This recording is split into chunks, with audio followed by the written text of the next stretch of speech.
and welcome to Design and Business Conversations for Creatives. I'm Cheyney, and today I am going to be sharing with you 8 things to consider before you name your business. I'm Cheyney, I am a graphic designer. I am the owner of Design by Cheyney, which is my design business. My former company was named Camille Co, which was luxury soaps and candles. I have been a graphic designer for 10 plus years, and in that time I have seen my fair share of clients struggling with how to name their business. I get it, it's a huge deal. You have big dreams for this business and you want to do right by it. So naming a business can be one of the most difficult things. I was chatting to a friend who was also in business about this yesterday, and she brought up this very important tip. So hang around and I'll share that very last. Number 1, this is, I think, the most important tip of all the tips. Make sure you connect with the name. Make sure that you love it. I've been there. You're starting a business, you are putting your everything into it. All you have is going into this business. You need to make sure that you love the name. I also say this because I see some people change their name. I wouldn't advise it. And the reason for this is the moment you start a business, you name it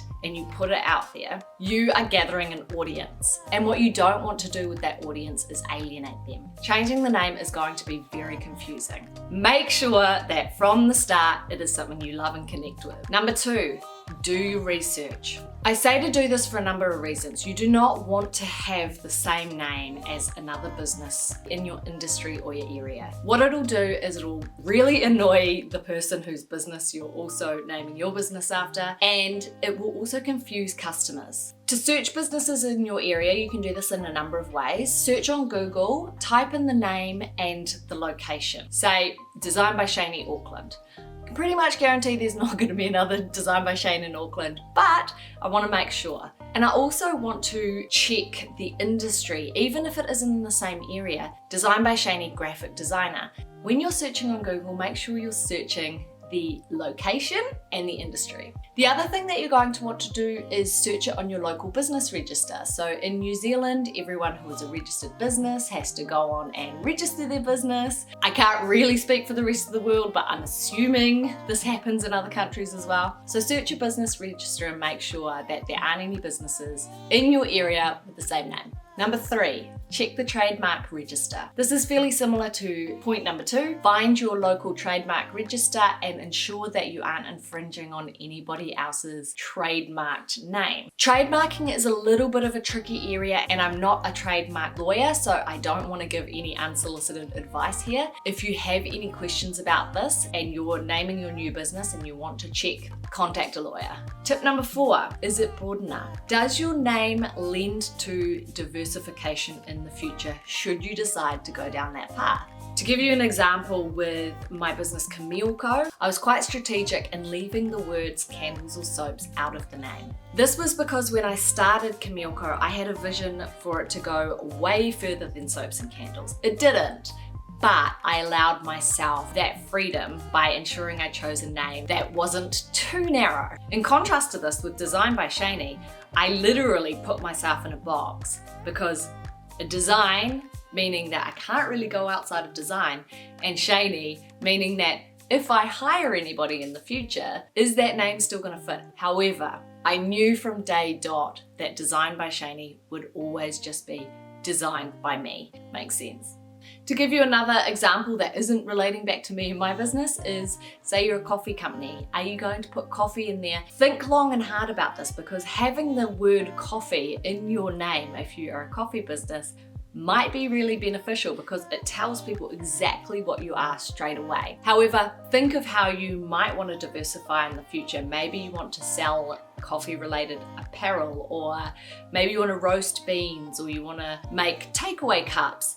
Is this still going to suit the name? And yes, it might do, but just ask yourself this question, is it broad enough? Number 5, search for the domain name. Picture this, you've started a business, you've gone through all these steps, you've found a name, and you start the branding process and you go to buy a website and can't buy it. It's gonna really annoy you. To avoid this, I think it's a really good idea just to jump on and see if the domain is available, potentially purchase it even before you've started doing a website, and just hold that so you can ensure that you get the domain name. And if you're unsure of what this means, it just means the URL you want for your website. So .com, in New Zealand .co.nz, or in Australia .com.au. Number 6, avoid names that are difficult to spell or pronounce. I am well aware this is rich coming from me.